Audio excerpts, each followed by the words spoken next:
Good morning doctors. Haryana में MD, MS, DNB और diploma courses में एडमिशन के लिए फॉर्म्स ओपन हो गए हैं। एक बड़ा नैरो इंटरवल ऑफ टाइम दिया है उन्होंने, 13 से 16 नवंबर। So as you can see the schedule on screen, इन 4 दिन में आपको बेसिक फॉर्म फिल भी करना है, रजिस्टर करना है, फॉर्म की फी सबमिट करनी है, चॉइसेस फिल भी करनी है और लॉक भी करनी है। इस बार रूल्स में कुछ मेजर चेंज हुआ है। और सबसे पहले वीडियो की शुरुआत करते हैं हरियाणा की बेसिक चीजों से। As you know, Haryana is an open state. जिन बच्चों ने अपनी एमबीबीएस आउटसाइड हरियाणा की है, वो भी इसमें अप्लाई करने के लिए एलिजिबल हैं। सिलेक्टिवली कुछ कैटेगरीज में इस बार चेंज हुआ है, कोटाज में भी चेंज हुआ है।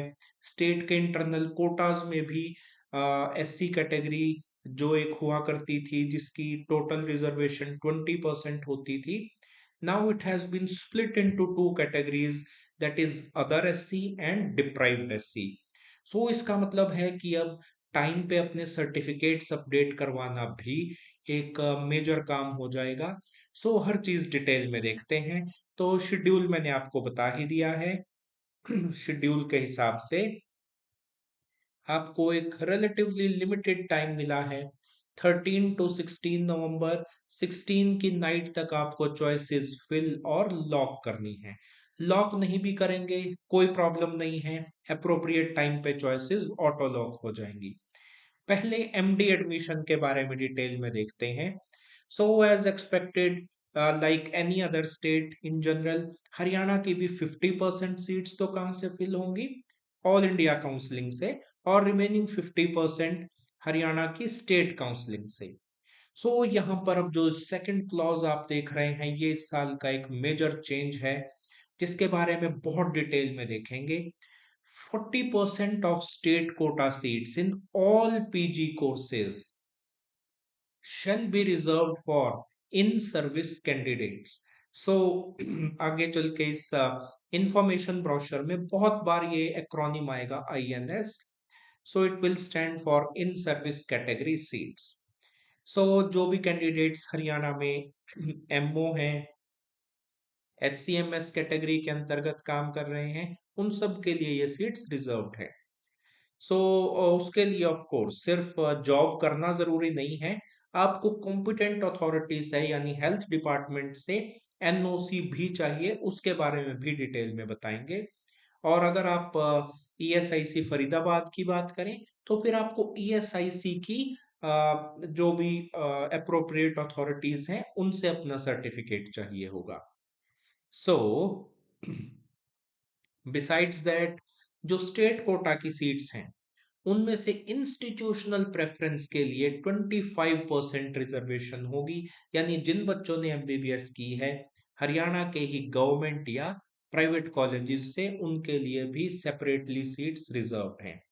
प्लीज कीप इन माइंड कि within this reservation there are further vertical categories of reservation, यानी कि कास्ट बेस्ड रिजर्वेशन, वो भी डिटेल में देखेंगे अभी।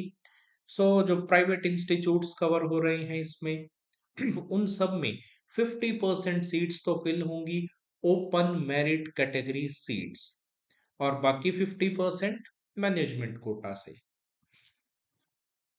कौन कौन से कॉलेजेस पार्टिसिपेट कर रहे हैं? गवर्नमेंट कॉलेज रोहतक वाला, सोनीपत वाला विमेंस कॉलेज, मेवात का कॉलेज, कल्पना चावला करनाल और ईएसआईसी फरीदाबाद। जो गवर्नमेंट एडेड मेडिकल कॉलेज है हिसार में, अग्रोहा में सिचुएटेड है, वो भी पार्टिसिपेट कर रहा है। इनका फी स्ट्रक्चर भी सेपरेट है, वो भी देखेंगे। प्राइवेट मेडिकल कॉलेज कौन कौन से हैं? सबसे पहले तो NC medical college Israna, Adesh Kurukshetra, world medical college Jhajjar, SGT Gurgaon और अल फलाह फरीदाबाद।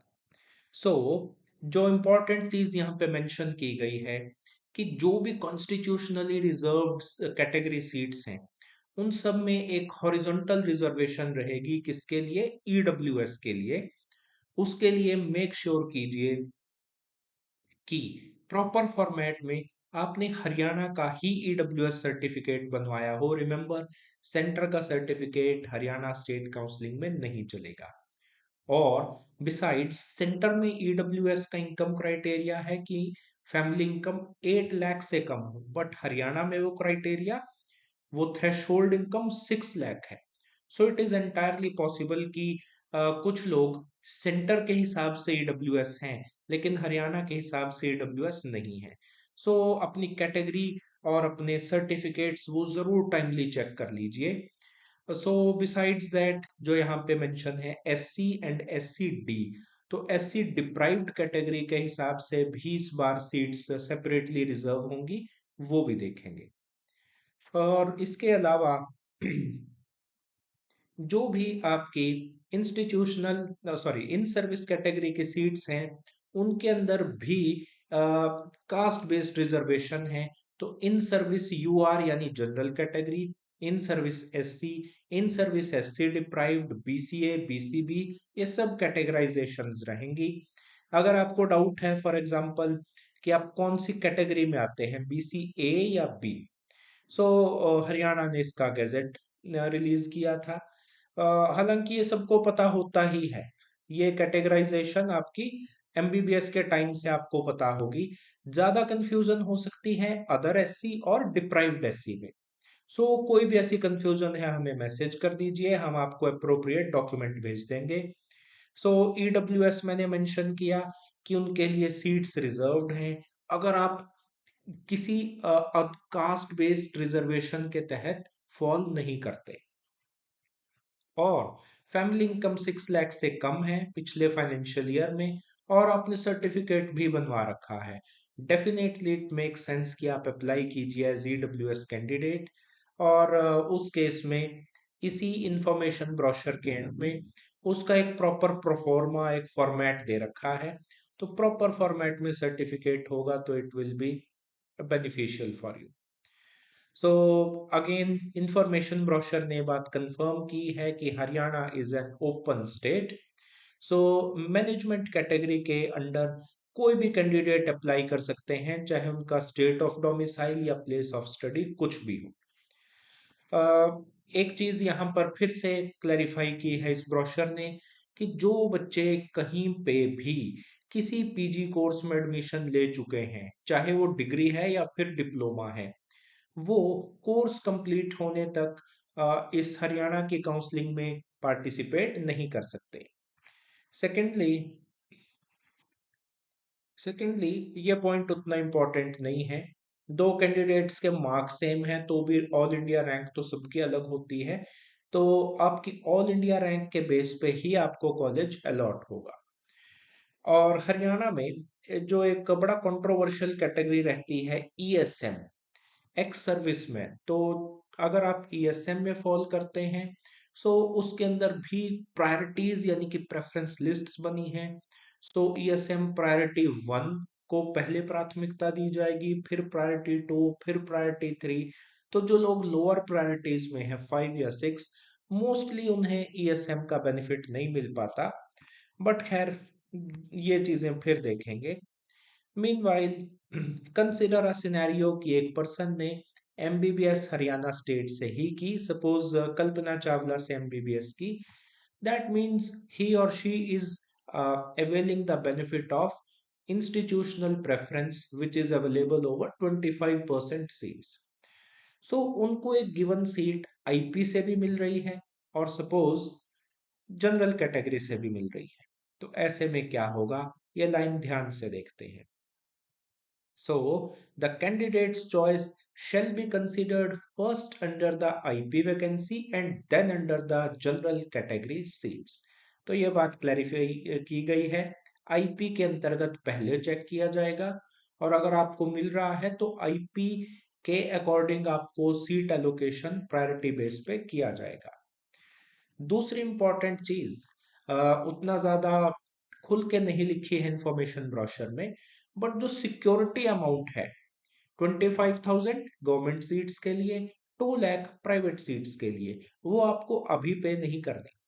हरियाणा फर्स्ट राउंड से पहले सिक्योरिटी डिमांड नहीं करता है, सिक्योरिटी आपको सेकंड राउंड से पहले देनी है और उसमें भी बहुत सारे इफ्स एंड बट्स हैं। सो फॉर एग्जांपल किसी पर्सन को फर्स्ट राउंड में अपनी मनपसंद कॉलेज में मनपसंद स्पेशलिटी मिल गई, उनको अपग्रेड चाहिए ही नहीं, फिर उन्हें सिक्योरिटी किसी भी स्टेज पे डिपॉजिट करने की ज़रूरत ही नहीं है, वो तो सिंपली एडमिशन करवा के अपनी डिग्री और क्लासेस कंटिन्यू कर सकते हैं। सो बाकी सब लोगों के लिए सेकेंड राउंड में सिक्योरिटी डिपॉजिट करना कंपलसरी है। तो कुछ स्टेट्स हैं जो सेकेंड राउंड में फ्रेश रजिस्ट्रेशन परमिट ही नहीं करते। नॉर्थ इंडिया के भी बहुत से ऐसे स्टेट्स हैं। इसीलिए हम हमेशा रिकमेंड करते हैं कि जिस स्टेट पे आपको थोड़ा भी डाउट है कि मैं यहाँ अप्लाई करूं या ना करूं, अगर वो सिर्फ R1 से पहले एक ही बार रजिस्ट्रेशन का चांस दे रहे हैं, सिंपली आप रजिस्टर कर लीजिए। यही सोच लीजिए कि वो 3 4 5 6 हज़ार रुपए का लॉस हो गया, ऑप्शंस भरनी है नहीं, या बाद में भी सोच सकते हैं। सो हरियाणा में सेकेंड राउंड से पहले फ्रेश रजिस्ट्रेशन परमिटेड होंगी। तो जो लोग R1 से पहले अभी रजिस्ट्रेशन कर रहे हैं, काउंसलिंग में पार्टिसिपेट करना है, सिर्फ फॉर्म फी देनी है, सिक्योरिटी अमाउंट अभी नहीं देना। जो लोग R2 से पहले फ्रेश रजिस्ट्रेशन करेंगे, उन्हें उस समय सिक्योरिटी अमाउंट भी साथ में सबमिट करनी होगी। सो जिन लोगों ने इस समय R1 से पहले रजिस्टर कर लिया और लेट से उन्हें फिर सेकेंड राउंड में पार्टिसिपेट करना है, दो कंडीशंस में ऐसा पॉसिबल है। या तो आपको R1 में कोई सीट अलॉट नहीं हुई, या अलॉट हुई लेकिन आपने ज्वाइन की या नहीं की। अगर ज्वाइन कर ली, that means you want to go to R2 and you want to opt for upgradation. So ऐसे में आपको दोबारा रजिस्टर नहीं करना, रजिस्टर सिर्फ एक बार किया हुआ ही बहुत है। सो स्ट्रे राउंड के रूल सेपरेट हैं, जब स्ट्रे राउंड का टाइम आएगा उस समय देखेंगे। सो रिमेंबर, अगर आपको R1 में सीट अलॉट हो गई, आपको R2 में अपग्रेड चाहिए, तो आपको स्पेसिफिकली विलिंगनेस टू अपग्रेड की ऑप्शन टिक करनी होगी। अब वो ऑप्शन किस समय किस स्टेज पे आएगी, ये हम आपको लेटर ऑन बताएंगे। मेक श्योर कि stay tune to the channel. So अभी ये बात हमें भी क्लियर नहीं है। किसी किसी साल तो जब आप R1 की ज्वाइनिंग करने जाते हैं, वो आपको एक फिजिकल फॉर्म में एक बॉक्स में टिक करवाते हैं कि do you want to opt for upgrade और नॉट। किसी साल ऐसा होता है, जो इस साल यूजी में भी हुआ, कि ये ऑप्शन सिर्फ ऑनलाइन अवेलेबल होगी। सो अकॉर्डिंगली विल सी क्या सिस्टम रहेगा इस बार। सो सिक्योरिटी अमाउंट की बात है तो SC कैंडिडेट्स के लिए 12,500, जनरल कैटेगरी कैंडिडेट्स जो सिर्फ गवर्नमेंट सीट्स के लिए ऑप्ट करना चाह रहे हैं उनके लिए 25,000। प्राइवेट कॉलेजेस के लिए भी आप ऑप्ट करना चाह रहे हैं तो ₹2 लाख। यानी जिन बच्चों की MBBS हरियाणा से नहीं है, वो मैनेजमेंट कोटा के लिए इंटरेस्टेड हैं, तो उनके लिए सॉरी, सिक्योरिटी अमाउंट हो जाएगी ₹2 लाख। सो सिक्योरिटी के बिना सेकेंड राउंड में पार्टिसिपेट नहीं कर पाएंगे, बट फर्स्ट राउंड में कर सकते हैं, isn't it? So I repeat, if you are a candidate outside Haryana and you are confused apply करें कि ना करें, अप्लाई कर दीजिए। अभी तो आपको फर्स्ट राउंड में सिक्योरिटी अमाउंट भी नहीं देनी, plus first round is free exit. So you keep your options open while judiciously managing your financials also. So assuming कि सेकेंड राउंड में आपने सिक्योरिटी डिपॉजिट की ₹2 लाख, तो वो फी में ही एडजस्ट हो जाएंगे। रिमेंबर, कुछ स्टेट्स हैं जैसे यूपी, वो सिक्योरिटी अमाउंट को फी में एडजस्ट नहीं करते। वो कहते हैं कि आप अपनी पूरी फीस दीजिए, जो पहले आपने सिक्योरिटी डिपॉजिट की थी वो लेटर ऑन 6 to 8 मंथ्स बाद आपके अकाउंट में आ जाएगी। बट हरियाणा का सिस्टम बहुत अच्छा है, ये आपकी सिक्योरिटी अमाउंट को फी के अगेंस्ट एडजस्ट कर देंगे, तो फीस आपकी उतनी ही अमाउंट से कम हो जाएगी। फिर R1 में आपको कोई सीट अलॉट हुई, वो सीट आपकी पक्की है, कोई प्रॉब्लम ही नहीं है, आपने ज्वाइन कर लिया है, आप अपग्रेड के लिए ऑप्ट कर रहे हैं। सो R1 की सीट फिक्स है। R2 में आपको बेटर सीट मिले तो ठीक है, नहीं तो पिछली सीट तो है ही। So this is a much better system compared with GMCH Chandigarh and others, जहां आपको अपनी सीट सरेंडर करनी पड़ती है। तो खैर और देखिए क्या रूल्स हैं। सो एज्यूमिंग कि एक कैंडिडेट ने अपनी सीट से रिजाइन कर दिया, अब वो रिजाइंड सीट अपनी ओरिजिनल कैटेगरी और इवन ओरिजिनल सब कैटेगरी में चली जाएगी, तो बीसीए की सीट बीसीए में ही जाएगी। उसके बाद डिपेंड करता है कौन से राउंड की काउंसलिंग चल रही है, सपोज थर्ड राउंड की चल रही है तो फिर जो भी हरियाणा ने अपना स्पेसिफिक कन्वर्जन एल्गोरिथम सजेस्ट किया है वो अप्लाई होगा। सो बीसीए की सीट एक बार सॉफ्टवेयर की इटरेशन चली, फिल नहीं हुई, फिर वो बीसीबी में कन्वर्ट हो जाएगी, फिर सॉफ्टवेयर की इटरेशन चलेगी, अब भी फिल नहीं हुई तो वो सीट अनरिजर्व्ड के रूप में कन्वर्ट हो जाएगी और सॉफ्टवेयर की फिर से एक बार आइटरेशन चलेगी। सो यानी कि सारे पर्पस सॉल्व हो गए इस स्कीम से। सीट कन्वर्जन हुआ लेकिन थर्ड राउंड की काउंसलिंग के दौरान, उससे पहले नहीं होगा। ऐसा नहीं है कि बीसीए की सीट है तो R3 से पहले ही वो सीट अनरिजर्व्ड में आ जाएगी सीट मैट्रिक्स में, ऐसा बिल्कुल नहीं होने वाला। फिर कुछ इंस्ट्रक्शंस हैं इन सर्विस कैंडिडेट्स के लिए। एनओसी कहाँ से मिलेगी? हेल्थ डिपार्टमेंट से या फिर ईएसआईसी से। फॉर्म की फीस क्या है वो भी लिखा है। अनरिजर्व्ड के लिए 2500, और यहाँ पे मेंशन नहीं है बट वी आर एज्यूमिंग कि फ्रीडम फाइटर के लिए भी 2500 ही है। फिर ₹1250 would be the fee for physically disabled candidates और एससी और एससी डिप्राइव्ड और बीसी ऑफ हरियाणा और ईडब्ल्यूएस ऑफ हरियाणा। फिर डिस्कशन देखते हैं अब बॉन्ड के बारे में। हरियाणा का बॉन्ड बहुत लीनियंट होता था लेकिन उसमें इस बार एक स्मॉल चेंज आया है। लिखा यह है कि if after the commencement of PG course classes शुरू हो गई हैं, रिमेंबर, सपोज आपको R2 में कॉलेज मिला, आपने एट द अर्लीस्ट क्लासेस शुरू कर ली, अभी एडमिशन की लास्ट डेट नहीं आई, आपने क्लासेस शुरू कर ली, फॉर सम रीजन आप एक सर्टन टाइम पे क्लास क्विट करना चाहते हैं। मोस्ट कॉमन रीजन क्या होता है? आपको ऑल इंडिया में भी थर्ड राउंड में कुछ बेटर सीट मिली, तो अब क्या होगा? आप एक लेवल पे कोर्स को बीच में छोड़ रहे हैं।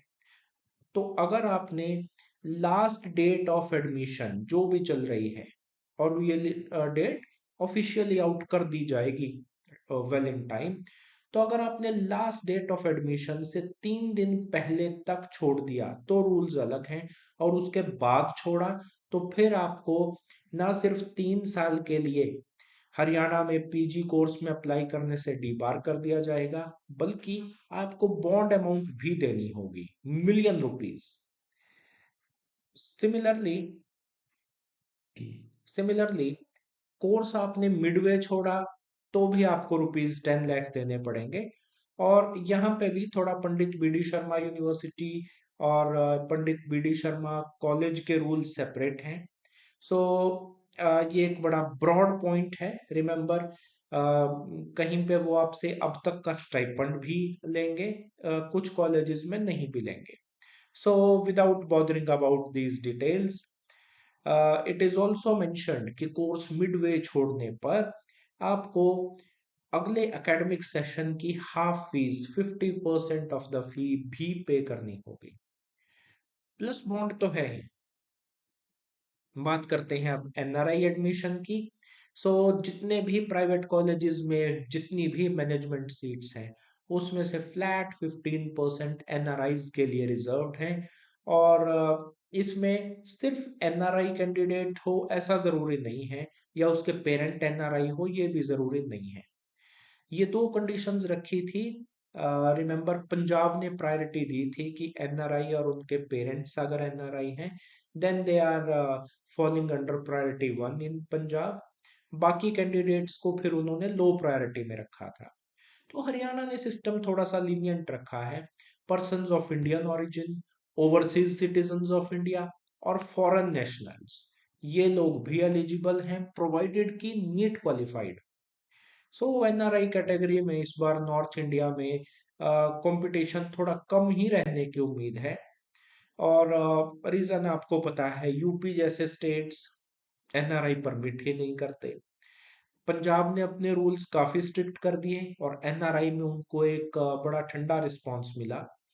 सो प्रोबेबली एनआरआई लोग डीम्ड यूनिवर्सिटीज की तरफ ज्यादा जाएंगे। और राजस्थान में जो फी यूनिफॉर्म हो गई सबके लिए, उससे भी काफी कुछ डायनेमिक्स चेंज होंगे। सो वो चीजें भी लेटर ऑन डिस्कस करेंगे। एनआरआई के रूप में अगर आप अप्लाई कर रहे हैं, फर्स्ट प्रायोरिटी मिलेगी अगर आप खुद एनआरआई हैं, यानी कैंडिडेट ही एनआरआई है या ओसीआई या पीआईओ है और हरियाणा से बिलोंग करता है। सेकंड प्रायोरिटी पे होंगे वो कैंडिडेट्स जिनके पेरेंट्स हरियाणा से बिलोंग करते हैं and one of the two parents, mother और फादर, इज आइदर एनआरआई और ओसीआई और person of Indian origin. Number three, Haryana से बाहर के एनआरआईज को। नंबर फोर, जिन बच्चों के parents outside the state of Haryana से हैं और एनआरआई हैं। नंबर फाइव, अब ये बहुत मेजर क्लैरिफिकेशन है, कैंडिडेट के रियल ब्रदर या रियल सिस्टर अगर एनआरआई है और कैंडिडेट को स्पॉन्सर कर रहे हैं, सो उनको फिफ्थ प्रायोरिटी पे रखा गया है। अनटिल लास्ट ईयर ये कंफ्यूजन थी कि जब पेरेंट्स को प्रायोरिटी नंबर टू पे रखा गया है तो रियल और ब्रदर और सिस्टर क्या उसी कैटेगरी में फॉल करेंगे। तो ये बात अब क्लैरिफाई हो गई है। और लास्टली नंबर सिक्स क्या है, first degree relative of student is NRI और वो अब्रॉड रिजाइड कर रहे हैं, सो नियरेस्ट रिलेशन में होना चाहिए, यानी रियल बुआ, रियल चाचा, रियल ताया, रियल मामा, नॉट कजन्स, रियल। सो यही चीज पॉइंट बी, सी और डी में भी क्लैरिफाई की है। सो जब एनआरआई, पीआईओ और ओसीआई की सीट्स खाली हो जाएंगी, और सॉरी फिल हो जाएंगी, और उसके बाद कुछ वैकेंसीज बचती हैं, तो फिर फॉरेन नेशनल्स को भी कंसिडर किया जाएगा। सो एनआरआई स्टूडेंट्स के पास दो ऑप्शंस होती हैं, या तो पूरे कोर्स की फी वन गो में प्रोवाइड करें। अगर आप वन शॉट में पेमेंट नहीं करना चाह रहे, इंस्टॉलमेंट्स में कर रहे हैं, तो कॉलेज आपसे एक बैंक गारंटी या एक श्योरिटी बॉन्ड मांगेगा कि आप पूरी डिग्री की फी पे करेंगे। सो रिमेंबर, इन चीजों को देखते हुए अपनी फाइनेंशियल प्लानिंग उसी हिसाब से रखनी बहुत जरूरी है। फिर जीएमसीज की fee, first year 1.25, second year 1.5, third year 1.75 lakh. MAMC Agroha, उनका फी स्ट्रक्चर सेपरेट है और वो भी अब आपके सामने है। सो फर्स्ट ईयर में 1.68, सेकंड में 1.62, थर्ड में 1.82 लाख। सो आज के समय में ये फी काफी रीजनेबल है, considering that it is a government aided college. कुछ लोग इसे सेमी गवर्नमेंट भी कहते हैं, but better term is government aided medical college. फिर उसके बाद जो कैंडिडेट्स प्राइवेट कॉलेजेस में एडमिशन के इच्छुक हैं, आपको एक सीट अलॉट हो गई किसी भी राउंड में, तो पहले तो आपको 50% फी ऑनलाइन पे करनी है। उसके बाद जब आप अपनी डॉक्यूमेंट वेरिफिकेशन करवा लेंगे, कॉलेज में ज्वाइनिंग के लिए जाएंगे, rest of the 50% fees to be paid at that time along with other miscellaneous fee, so hostel, mess, one time refundable security and so on. सो हरियाणा के गजट में जो एससीज के लिए सीट्स रिजर्व्ड थी, उसमें से देखिए क्या मेंशन किया है, 50% ऑफ द 20%, सीधा ही 10% ऑफ टोटल लिख देते हैं यहाँ पे। सो टोटल सीट्स जो स्टेट कोटा की हैं उसमें से 10% शेड्यूल्ड कास्ट, तो 10% शेड्यूल्ड कास्ट डिप्राइव्ड के लिए रिजर्व्ड है। सो इसी तरह डिपेंडेंट्स ऑफ फ्रीडम फाइटर, ये कैटेगरी भी पता नहीं क्यों अब तक ड्रैग की जा रही है। सो देश आजाद हो गया था 1947 में, फ्रीडम फाइटर के डिपेंडेंट्स की कैटेगरी अब भी चल रही है। सो अगर कोई हरियाणा डीएमईआर से सुन रहे हो तो kindly abolish this category, it is something which is already very late, पहले ही एबॉलिश हो जानी चाहिए थी। मीनवाइल consider this scenario कि somebody is a candidate of SC category, तो वो ओपन सीट्स पे भी एडमिशन के लिए एलिजिबल हैं, लेकिन इसमें भी एक कैच है।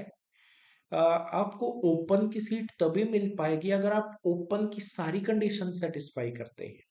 फॉर एग्जांपल SC कैंडिडेट्स के लिए थोड़ा सा एज रिलैक्सेशन भी है, तो अगर आपकी एज जितनी ओपन के लिए परमिटेड है उससे ज्यादा है, फिर आपको ओपन की सीट नहीं मिल पाएगी।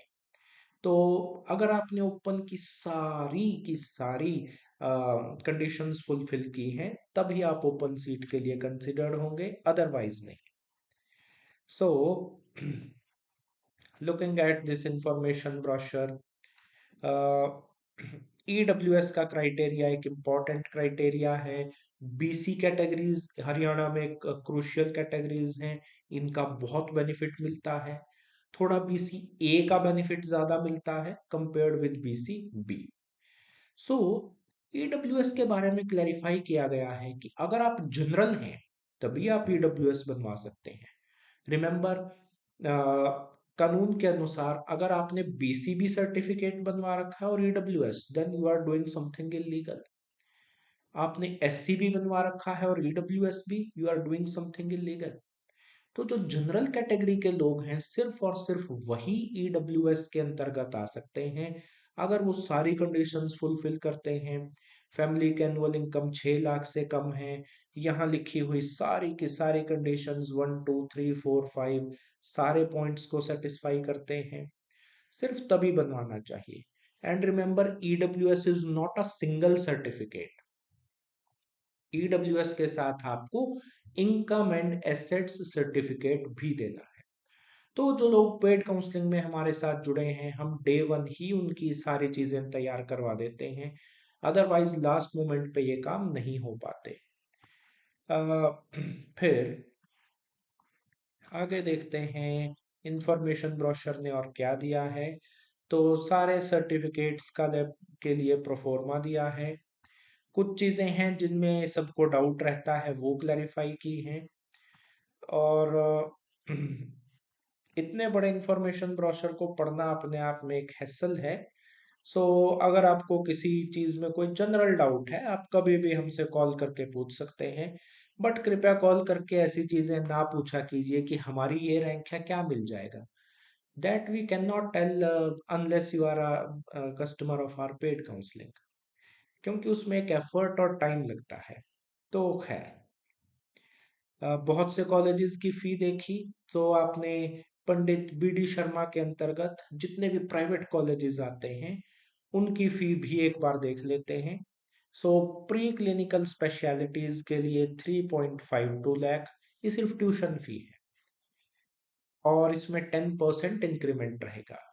सो पैरा क्लिनिकल के लिए 5.52 लाख, क्लिनिकल स्पेशलिटीज के लिए 14.02 लाख। तो इस फी में कोई चेंज नहीं हुआ है। हमने 3 मंथ्स पहले इस पे एक वीडियो बनाया था, उस समय भी चार्जेस सेम थे, अब भी सेम है। So you can have a look at the complete list. Hostel charges, non AC room के 75,000, एसी के 1 लाख से ज्यादा चार्ज नहीं कर सकते। सो पता नहीं ये चीजें क्यों इंफॉर्मेशन ब्रोशर में लिखी हैं, जब हर कॉलेज ओपनली 1 लाख से ज्यादा ले रहा है, 3 लाख भी ले रहे हैं, उससे ज्यादा भी ले रहे हैं। सो आई डोंट नो, शायद ये हमारे सिस्टम का ही पार्ट है। सो NRI कैंडिडेट्स के लिए फीस सेम रहेगी और इक्विवेलेंट US डॉलर्स में देनी है, so this is also mentioned. फिर बात करते हैं SGT गुड़गांव की।